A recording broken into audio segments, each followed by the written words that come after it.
Yeah, welcome to the spot where the brewers all meet. Cold pint vibes and the stories stay deep. From the mash to the tap, yeah, we're bringing the heat. Chris and Buddha got the brew world speaking. Craft beer talk, every episode fresh. Brewers in the house, yeah, you know it's the sesh. Grab a drink, pull a chair, come relax with the crew. This is Brew Chats, yeah, Brew Chats with Chris and Buddha. Alright guys, welcome back to Brew Chats with Chris and Buddha. Buddha couldn't make it because we're in Townsville, but Buddha's here in spirit on the old Buddha Loves It t-shirt. Here we go. So we've got Dave and Nick down here at Tiny Mountain Brewery. That's us. Yep, I'm Nick. That's Dave. Yep. So if you just want, Nick, do you want to start first and just introduce yourself and let everyone know what your experience is and and all that? No worries. Well, my name's Nick. I've been a beer fan my whole life, ever since I probably first tasted a beer as far younger than I should have had it. I've been a brewer here at Tiny Mountain since just after they originally opened back. I joined very early 2020. So so for most of the life of this whole place. I was home brewing before that, which a lot of people sort of come from, and I still have a pretty big passion for home brew and just new recipes, new creations, and just the social side of what you can do when you're brewing beer and drinking beer for that matter. So just love it all. Beautiful. Yeah. Dave, how about yourself? So my name's Dave, and I started drinking beer when I was a teenager. Started making beer before I was legally allowed to buy beer, which was probably part of the reason I had to make it. Been around the place for a while. I don't know, worked at almost 10 different breweries by now. Love beer, love the history and heritage of beer. Travelled as a youngster around the world drinking beer and learning about beer culture everywhere, and it's fascinating. Still learning about beer even at my ripe old age. Yeah, nice. That's the way. So what's the history of Tiny Mountain Brewery for anyone that doesn't know? Well, I might be able to answer this one. I was here when we first kicked off back in late 2019, and so the name comes from the brand team were up in Townsville doing a recon trip to try and figure out, well, where should this brewery go? What should it be called? And they engaged a tour guide to see the sights of Townsville, which included going up to the top of Castle Hill. And the tour guide mentioned, then this is our Tiny Mountain. Was it back in the early 80s, 1981? There was a school team that put a pile of rocks at the top of Tiny Mountain to try and increase the height of it to be technically considered as a mountain. It was a bit of fun, shits and giggles, and so many of the locals colloquially refer it to Castle Hill as Tiny Mountain, and that's where we get our name from. Yeah, nice. Yeah. We went for a bit of a drive up there last night and had a bit of a look, and it's the views up there are magical, aren't they? Yep. Popular place for walking in the afternoon. Get a bit of exercise heading up there and very come popular. back down and have a beer. Yeah, definitely. It's right in the middle of the city, and very handy, very, very popular. Walkers, runners, riders, everything. There's definitely plenty of places to go for a bit of a hike in the area, especially at Maggie Island and stuff. It's quite a really lovely place to come up for that sort of thing. Definitely. So, no, you're right. since you've been taken over, have you had more creative freedom in what you can brew, or is it just sort of they like to have a set standard, or? Well, I reckon in some ways yes is the answer for that. Like we could very much even in the old days we were sort of making whatever beers that we wanted to some sort of degree, but it's a little bit sort of a tighter constraint on that in some ways. But here it's we can essentially being as creative as we want. So we've got a core range of 6 beers, and then we have which are all year round, give or take, and then we sort of have 4 rotating taps of different seasonals and limiteds. So we haven't quite sort of ventured into the world of things like sour beers or anything here like that yet. But except with the exception of our kettle sours that we do around summertime. But I'm talking sort of wild, funky things and things like that. Nice. You've got that sort of, I guess, freedom to dream up something a little bit different, something like the West Coast Pils here, which is a relatively sort of modern sort of style that's come out, and put it on for people where there's no opportunity to try something like this anywhere else around town that I know of at the moment. So yeah. Yeah. So is this we poured this one today. So tell us a bit more about this one. Yeah. So this is a style called the West Coast Pilsner. So effectively, this one essentially started with a Czech Pilsner base. So quite often made with like maybe a German Pilsner, which is usually a bit of a hoppier Pilsner. But what we did is we brewed a batch of our Czech Pilsner, and then before sending it all to the fermenter, we kept a bit behind, ramped it up with a bit of extra Simcoe like hop resin basically, and then it was dry hopped with a Citra dry hop. So you've got that lager profile with that sort of crisp, easy drinking finish. Bit of an elevated bitterness in this one here, especially with the extra Simcoe that got added to it. But with a big citrusy, juicy kind of top finish to it. So if you're a crisp lager drinker, or even someone who likes an IPA, or a big bitter pilsner, it's going to be right up your alley. So yeah, so one for the hop heads and the lager drinkers. So. Yeah, definitely. Cheers. It's a little bit of a confusing beer because you've got all of those different profiles. Yeah. Yeah. It's a bit of a hybrid. Yeah. So, but I think you just either drink it and pick it apart and understand it and enjoy it, or drink it because you're having a good time, having a good chat, because it's great beer anyway. Yeah, definitely. Well, this sort of beer is one that I really enjoy, because I think I myself, I've really kind of maybe sort of transitioned a little bit away from the really juicy, hazy beers that were quite popular, 5-6 years ago and things like that, when the NEPA, New England IPAs really first started coming out. And, you can get that hit of hops while still having a bit more of a crisp kind of beer to drink. It's a bit more refreshing, especially in our climate, So, yeah. So you were telling me before that you're having the competition tomorrow for the home brewers. That's right, yeah. So we've hosted the competition a few times now. This might be the fourth in total, because we, including the old days, as we call it around here. So so this will probably be the fourth Righteous Brewers of Townsville home brewing competition that we're hosting. It's the name of the brew club here in town, and it's we're a small club, but there's a pretty good hardcore of brewers in there who are quite regularly brewing beers, and there's some really, really good brewers in this town who win like national homebrew competition awards, things like that. So there's at least 3 guys in the club who have won that I know of. Yeah, there's a number of BJCP there's a number of BJCP certified beer tasters in the club as well. I get the feeling that because we're so far away from everyone, people are very resourceful and they do what they can to make it work. And pretty talented bunch of guys and gals. Yeah, but it's a fun thing for us to be involved with here, and it's always it's kind of fun to be involved with the judging of the beers and things like that. And one of the greatest things that we do off the back of it is a thing called the People's Choice Award beer. So if you're the People's Choice Award, essentially there'll be an official winner based on what the judges' feedback has been from the competition.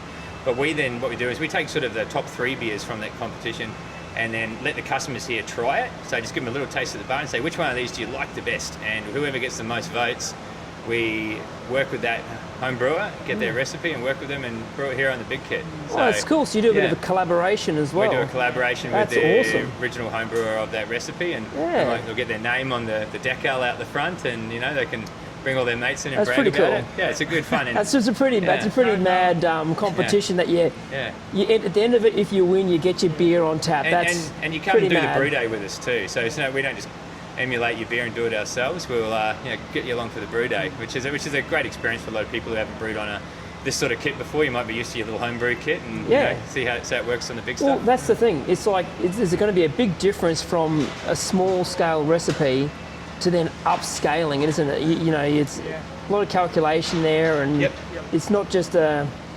let's times it by 10. You kind of got a bit more thought into it, isn't there? Well, there is a lot of thought to put into it. It's not just about upscaling the recipe. It's about understanding, I guess, your own efficiencies of your own brewery and your own brew kit that you got here, and they behave in different ways. So some people call your equipment the fifth ingredient. You know what I mean? It's what you're brewing it on and what your processes are will greatly affect that final beer. So we've had to make some changes sometimes to the recipes that we've done off the back of that competition, but with the aim of trying to actually be more closely accurate to what that recipe is. We usually come pretty close, and we haven't had a bad one yet. That's nice. All right. Well, we've already talked about collabs. So if you could collab with any brewery in the world, Oh wow. who would it be and what would you brew? Oh my God, I don't know how to answer that. Yeah. I think the thing with me, I don't even know if I've got a favourite brewery or a favourite beer for that matter, because I'm always on the never-ending search for something new. Do I have an absolute favourite of anyone in the world? I don't know. For me, you'd have to go to Germany or Czech. Yeah, well, good. and find some fun, because why not? Yeah. Been around since 1500s, I think. The Pilsner Urquell, why not? Just historically, they're iconic. The Pilsner Urquell Brewery tour, I've done that twice, and the second time I loved it even more than the first time. Blew me away, just the history and the heritage. The fact that they've got 10 kilometres of underground cellars. It's incredible, really Wow. is. And but like you can't. It's unfair to just be able to pick one. To pick one, yeah. There's so There'd many be good breweries. hundreds, if not thousands, because Yeah. every brewery is great and important in some way or another. 100%. Yeah. Now that I've had a chance to think about it though, you got to think about what some of those beers that really got you into, or brewing or craft beer for that matter, sort of back in the day. And I think it'd be pretty amazing to probably brew with a company like Sierra Nevada out of the States. The godfathers of craft, and they kind of started it all in the 80s with their pale ales, and they were the first to release a beer that contained citra in it. If you know your history on beer, that's where the Torpedo IPA came out. So. That'd be a good one for me. Sierra Nevada. Yeah. Looks like a nice place to go to. Yeah. And it's just a pale ale or an IPA? Oh, we'll have to brew something. We'll have to do an IPA, I reckon. An IPA, definitely. Yeah. West Coast, baby. Oh, I love a West Coast. I was They're coming back. They are, yeah. Nick's slogan is needs more hops, needs more ethanol. I was into my hazies at the start of all of this, and pale ales and stuff, and then started getting into the West Coast, and I love them now. Yeah. That and stouts and dark lagers and stuff. I've sort of expanded everything, especially through Beer Hug, and you were saying you get those as well. So I've had a couple of different beer boxes over the years. Yeah, it's a good way to get something from somewhere where it's like hundreds of miles away. That's right. Yeah, or kilometres for Australia. Just over lunch today, I was talking about my latest beer box with Dave actually, and. Like I said, I actually couldn't remember the name of where it came from. I had to look it up because they're quite often a brewery that you haven't heard of. But that's the good thing about it for me is, you don't really get to travel all around the country. You're doing a great job of it at the moment. We're just up here for a holiday, but I want to get around more to. So, we're going to go to Sydney in October and hopefully Melbourne next year. So, and eventually we've got Cairns on our list of places to visit. So it's. Yeah, it's just great. There's quite a lot of good breweries up this way, and there's more and more opening, every year, at least one or two, So, see what you find out. But the Beer Hug beer box thing, if they're into craft beer and they don't necessarily have a lot of breweries around that they can visit to try new things, it's a great way to go, and with their showcase thing that they do, it's like literally like having 10 or 12 different beers off the menu, all right? So, it's a great way to go. Hopefully we can do something like that one day. But, Oh, 100%. It's a good way for a bit of exposure, and it gets your name out there as well. And people are like, what? There's a brewery in Townsville? We've got to get ourselves up there and check that out. Yeah. Well, who knows what's on the horizon for us here? At the moment we're sort of strictly a brew pub. So if you want our beer, you've got to walk up to the bar and get it. But there's a lot of future ahead of us. So you do get a lot of great Northern 4X drinkers in here. So what's your trust me, just try it beer style for those people? That's a good one. I'll let you go ahead. So the most approachable beers in the range would be the low carb mid and the premium lager, and they're probably closest to the commercial beer drinkers beer style.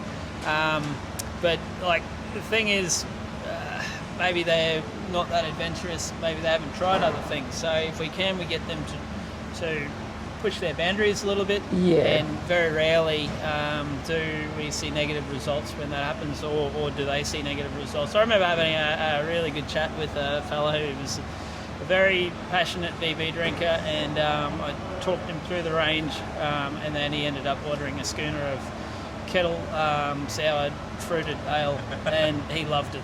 Awesome. See, that's the thing, you know, you can like just start them slow, and then, you know, then they started tasting something different. It's good. Yeah. I mean, variety is the spice of life, and I guess if you don't try it, you don't know.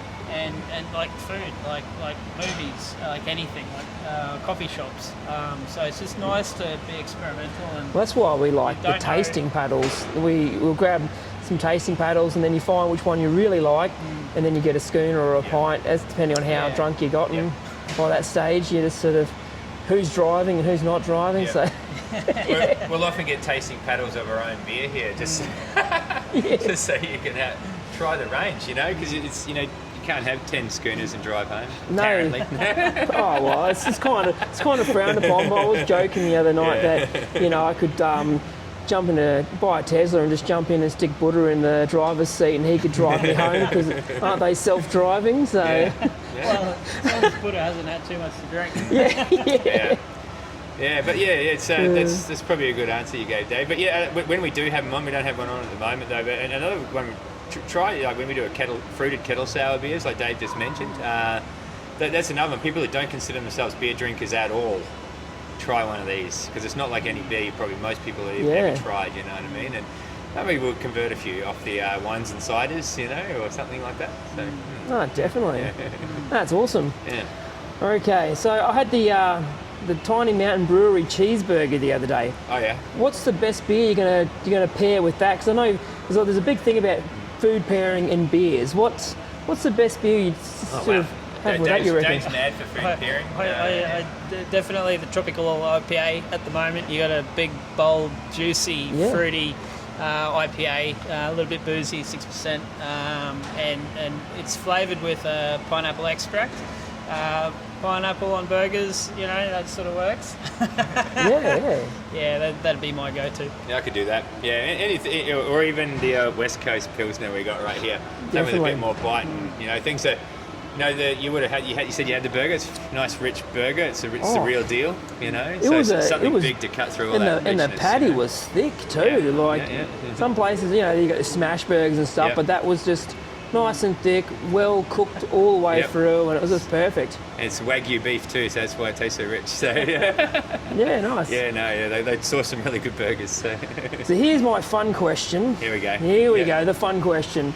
If beer styles were cars, and a lager was a HSV Maloo, what would a hazy IPA be? Oh, mate. Well, if the lager is the Maloo, oh mate, it's a top fuel dragster, I reckon. You know, with the fire coming out the back, you know, 4,000 horsepower or whatever they are. Oh, there we go. That's my IPA for you. You can't complain with that. Yeah, beautiful. Yeah, especially with the double IPAs, you know. Watch this space. So, I don't know, maybe a cruise liner, because you can't stop them, and they go in the same direction all the time. Yeah. I was having an IPA the other day. It was like 6 or something %, but it was like 2 standard drinks in the can. Yep. I'm thinking, is that in that range of double IPA, or is a double IPA more around that 8 to 10%? Well, it depends on what style guide you look at, but in most style guides, 7.5 is the line where a double IPA starts. Yep. You know, so up to 7.5 is a standard IPA. Yeah. So it depends where you're looking. But More learning things. What you see on the shelf and what's printed on a can is not always strictly within the style guidelines. You know, like so, you know, you'll have to. You might need to be 6.2% to be considered an IPA in some competitions, for example. Where, you know, 6% on a can of IPA works for most people. You know what I mean? But competition's different to the real world. So. You've got a lot of different style guidelines around the world as well, let alone in each country. And I think though the key thing is it a good beer? You know, style guidelines are great for demonstrating that you can create a really good beer to specification, but ultimately a lot of people will brew a great beer and it doesn't necessarily fit into any or a style guideline. It's just a really good beer. So there's a bit of both to think about sometimes. Yeah. Sometimes I've brewed a beer, especially probably in the home brew sort of space, and then I'll decide what it's going to be after that, after I've brewed it, you know what I mean? So, sometimes you don't know how they're going to turn out, lots of experiments. Sierra Nevada entered their classic Sierra Nevada Pale Ale into the English ESB category, and they got a gold medal for that beer. So, Really? But that beer has been in evolution for 30 years now, Yep. and the beer style itself has evolved. The ingredients have evolved. So and everyone's leveraged off their original beer, and you can probably see and understand why that might be the case. Cool. Well, that's interesting. We're giving Sierra Nevada a plug today, aren't we? But I actually remember the story of that, and that's where it came from. Like when they first were the first home brew batches of Sierra Nevada Pale Ale, before that brewery existed, it was an English bitter made with Cascade hops. And so it's essentially, that's why it might work in that category. You've got that extra caramel malt and that sort of extra colour that you sort of get in that ESB sort of style. But, it was like hopped up with, West Coast hops with that Cascade, flavour profile in there. But that's literally where it came from. It essentially was an ESB that got Americanised. So, yeah, interesting stuff. Well, considering there's 20 years you said? Probably 30. About 30 years in between the first original and now. I think it's like 82, like when I was born. It's like 44 years There's a lot old. of time between where the ingredients have sort of started and come from, and even the hops would have possibly changed From year to year. from year to year. So, that's a good thing about you might get one, you might brew this in a year or two's time and it might taste that slightly bit different from the hops and all that, which is cool. Different. At the end of the day, this is one of the exciting things about beer, I think, is that you're dealing with, real natural agricultural products in some ways, and the seasons affect these sort of things. I know you sort of saw a few years ago, like there was some bushfires down south, and there was a bunch of like smoke-affected malt like barley out there, and there were some breweries that actually made some smoked beers from that because it picked up all the smoke from the bushfires and things like that. So, all kinds of things can affect what's happening with hops or the grain and things like that. And as a brewer, you got to work with that. Work to your best advantage, I suppose. No, definitely, that's awesome. I think I wrote one more question down whether I'm going to... Oh, yeah. I was having a beer in Inga Brewery in Germany, just outside of Munich, and I had the celebrated Doppelbock, which is a 7% Dunkel Weiss beer, and it was an incredible beer. And as it warmed up, the flavours kept on coming out, the aromas kept on coming out, and I just was blown away by how much the beer was evolving in flavour and character. Obviously, it's a very boozy beer, and the bartender said to me, "Are you sure it's the beer changing, or are you changing?" Definitely. There's always there's a lot of questions out there in the podcast world about, what you would want to get rid of and stuff like that. I've come up on my own. Well, I haven't heard this one yet, but the old kiss, marry, kill version of beer styles. So what beer style are you going to kiss? Which one would you marry? Which one would you kill off? Styles. So not just just the styles. Like you're going to kill off whatever style you're not a big fan of. You're going to kiss the one that you're like, oh yeah, that's great, but to marry the one that you most love the best. All right, so I'm gonna kiss the West Coast double IPA. Yep. I love double IPA. I mean, I almost want to marry this one, but it's too crazy. it's that mental beer, yes. Yeah. So I think I'd marry the German Pilsner. I actually named a beer at home after my partner Kathy. Called it Kathy Pilsner. Sort of rhyme with her name. It's a really good beer actually. And I would probably kill off, and this might annoy some people, but I'm not a fan of Brettanomyces in beer. I can't get my head around it. I like funk in some ways, in small ways, but if it's too bready, anything that's a really like 100% Brett beer, you can keep that. That's not for me. Yeah, each to their own though. I don't know. Maybe I'm too diplomatic, but Don't be Albanese got in trouble for this the other week, so don't say fine, Yeah. I wouldn't kill off anything because I think every beer is an important jigsaw in the a jigsaw piece in the jigsaw puzzle. So historical importance or significance at the very least.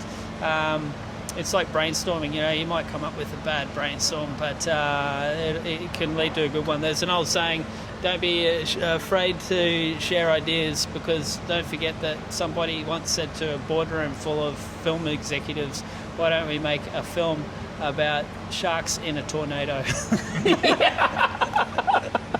That's so true. A bit of a digression there, but I always struggle to pick a beer. And as Nick touched on earlier, at the bar here, I know all the beers, it's like picking your favourite child, but I'll often get a tasting paddle. So this question is ruined on me. You might want to join the Muslim community because you can marry them all. So, no, we're not being political here, are we? Mormons have a few too, don't they? Oh, yeah. Anyway, Thank you Cheers. very much. Before we Cheers run to out of that. beer. Thank you for having you a very chat much. with me today. no worries. It's been great, and for my first out of town Brew Chats interview, it's been great. You guys have been great, and Great. I was saying to Dave, before the interview today, it's just great to meet a beer fan who's wants to get out there, like you said, champion what's happening, especially in smaller businesses and things like that, and just be out there for the beer, see what's going on with styles and what people are drinking, and just enjoy it. Enjoy yourself. I'm enjoying all the beers. I've got to get down and count them down, but I have to be close to 200 different beers for the year now. Yeah, and okay. I'm just like, loving it. Just, well, why not? You got to have a hobby, right? Yeah. Yeah. As they say, I'll drink to that. Cheers to that. Cheers. Beautiful. All right, guys. Thanks for that. Thanks for watching, and come up to Townsville and check out Tiny Mountain Brewery.